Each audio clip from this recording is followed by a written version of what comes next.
Alright, I'm going to show you how to read the codes on your 2003 Cadillac CTS without a computer box. You do not need to plug into the OBD2 port.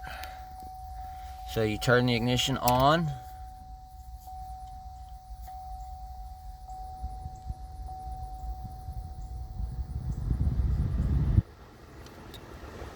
Turn off the air conditioner.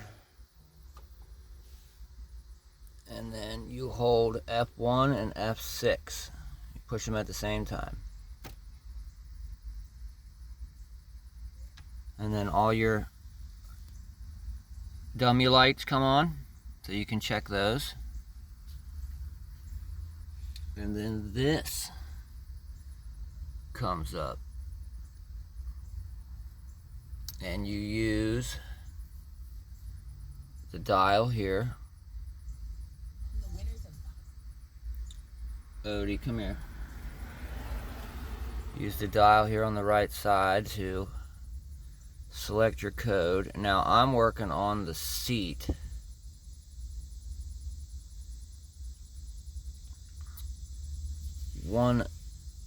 I think it was 106.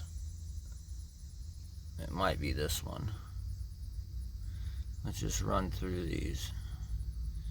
Oh, look, it's only got a couple. So 1606, and then you push the button in,